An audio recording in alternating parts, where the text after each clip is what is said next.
The name Walter White resonates deeply in our cultural consciousness, instantly conjuring images of a mild-mannered man transformed into a criminal mastermind. It's a fictional narrative that gripped millions, exploring the darkest corners of human ambition and morality. But beyond the screen, in the shadows of reality, are there echoes of such a profound metamorphosis? What if the character we know so well was, in some ways, a mirror to hidden truths, reflecting the desperate choices made by ordinary people pushed to their limits? This is not the story of a TV show, but a journey into the potential reality behind the legend.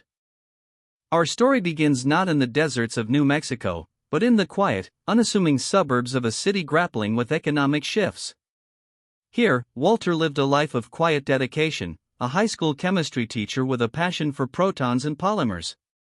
He believed in the power of education, shaping young minds, and the simple dignity of honest work. His days were filled with lesson plans, grading papers, and the occasional burst of genuine enthusiasm from a student. He was a pillar of his small community, reliable, predictable, and, perhaps, overlooked. His world was orderly, contained, and seemingly unbreakable. Yet, beneath the surface of this ordered existence, cracks began to form.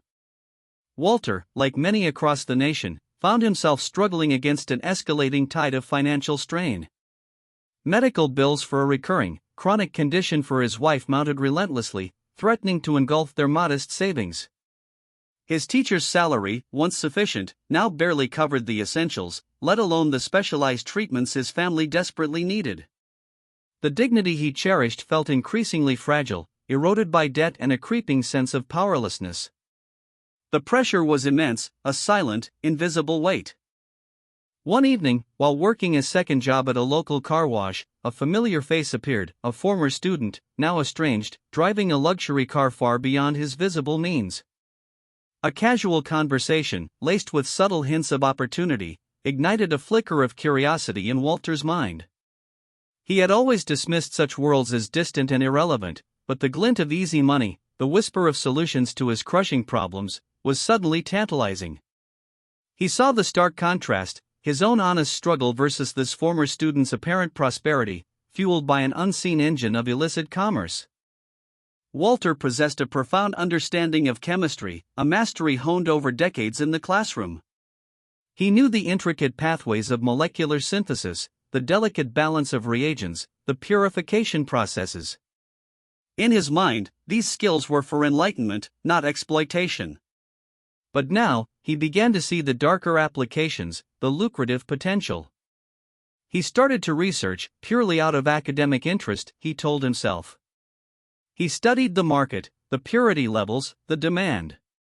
His scientific curiosity merged with his desperation, creating a dangerous cocktail of knowledge and need.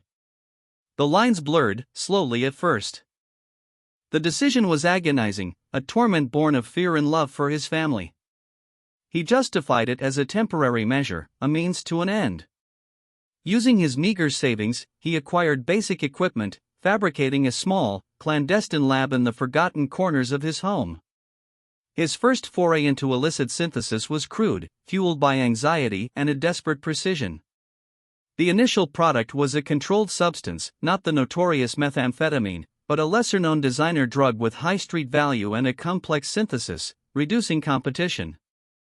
This wasn't about power, it was about survival. His former student, now his conduit, connected him to a local drug distributor. This wasn't the petty street dealer Walter envisioned, but a shrewd, calculating individual with a far-reaching network. The distributor recognized Walter's superior product almost immediately. The initial exchange was tense, filled with unspoken threats and a palpable sense of danger. Walter, the gentle teacher, was now navigating a world governed by different rules, where trust was a commodity and violence simmered beneath every interaction. He had crossed a threshold, and there was no easy way back. Walter's life became a meticulously choreographed deception. By day, he lectured on covalent bonds and stoichiometry. By night, he meticulously synthesized illicit compounds. The pressure was immense, the fear of discovery a constant companion. His family noticed his late nights, his increasing reclusiveness, but attributed it to stress from his wife's health and his demanding schedule. He became a master of compartmentalization, each world distinct, each requiring a different persona. The teacher, the husband, the father, and the clandestine chemist, all living within the same man, each increasingly alien to the other. The money started to flow, a torrent that eased his immediate burdens but brought with it a different kind of pressure. Demand for his uniquely pure product skyrocketed. The distributor pushed for larger quantities, faster production. Walter found himself expanding his operation, acquiring more sophisticated equipment, and refining his processes. He was no longer just a desperate man, he was becoming essential, indispensable. The satisfaction of mastering his craft, combined with the relief of financial stability, began to warp his perception. The temporary measure was slowly solidifying into a new reality. As his empire grew, so did the distance between the man he was and the man he was becoming. The moral compromises piled up, each one heavier than the last. He rationalized his actions, telling himself he was providing for his family, that others would fill the void if he didn't. But the quiet guilt gnawed at him, a constant, low thrum beneath his carefully constructed exterior. He saw the destructive impact of his product on the streets, glimpsing the consequences of his actions in the faces of addicts. The transformation was insidious, a slow erosion of his core values. Walter's growing success attracted unwanted attention. Rival gangs began to notice the superior product flooding the market, sparking territorial disputes. Threats, once veiled, became overtly menacing. He found himself forced to make alliances, to navigate the brutal politics of the criminal underworld. The gentle teacher had to learn to project an image of ruthless resolve, to make decisions he once considered unthinkable. The safety of his family, the very reason he began this descent, now felt more imperiled than ever. He was walking a tightrope, with deadly consequences looming on either side.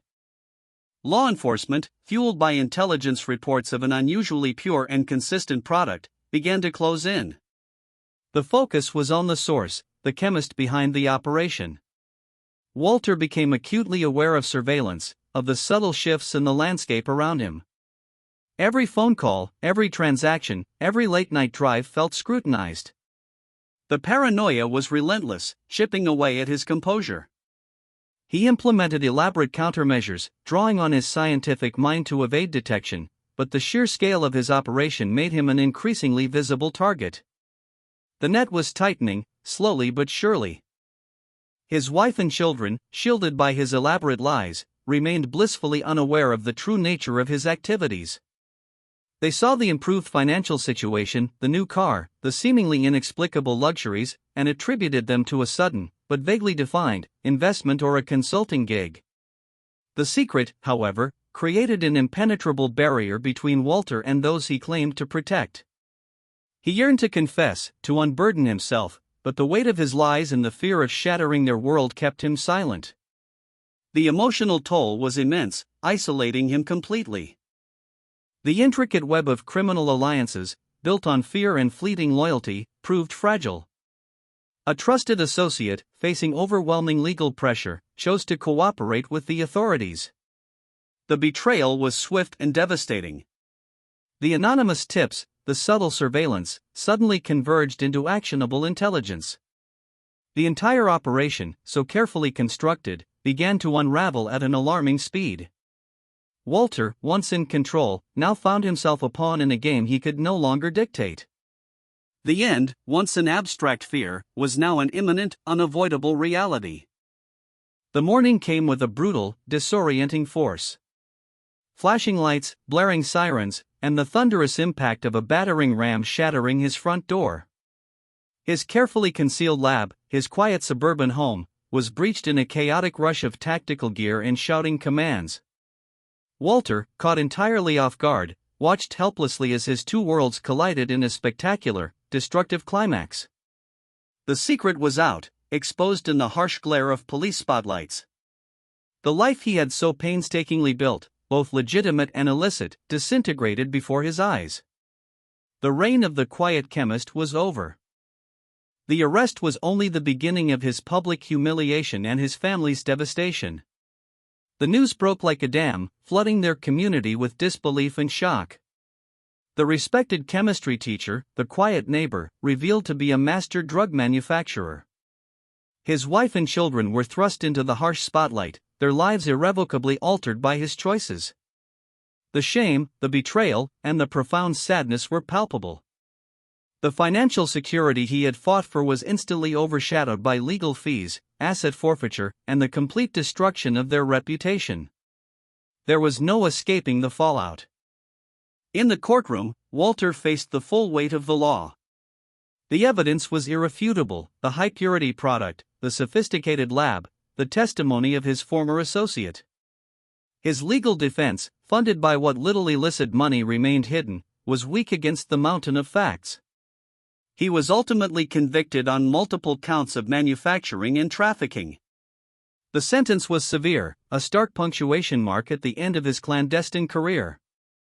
From the quiet halls of academia to the cold, unforgiving walls of a federal penitentiary, his journey was complete, his freedom forfeited. Behind bars, stripped of his identity and his freedom, Walter had ample time for reflection. The brilliant mind that once illuminated the complexities of chemistry now grappled with the profound simplicity of his downfall. He saw the path he had chosen, the series of incremental compromises that led him from a respectable life to a criminal one. The initial justifications, the desire to protect his family, now felt hollow, overshadowed by the immense damage he had inflicted. The regret was a heavy, constant companion, a stark reminder of the cost of desperation and moral transgression. The story of Walter, the chemistry teacher who became a criminal, serves as a poignant, cautionary tale. It forces us to confront uncomfortable questions about the pressures individuals face, the temptations that arise from desperation, and the fine line between providing for one's family and crossing into illegality. While fictional narratives often dramatize such transformations, the underlying human struggle is profoundly real. Walter's journey reminds us that even the most ordinary lives can be irrevocably altered by extraordinary choices, leaving behind a legacy of both brilliance and tragic consequences. His story, whether real or imagined, compels us to look closer at the societal structures that push individuals to such extremes, and the personal battles fought in the quiet corners of our communities. It's a narrative that transcends the sensationalism of crime, delving into the very human elements of love, fear, ambition, and regret. The Blue Crystal may be a symbol of a fictional empire, but the forces that drive a man like Walter White, the real or the imagined, are as enduring and complex as the chemical reactions he once taught. His story is a powerful reminder of the depths of human potential, for both creation and destruction.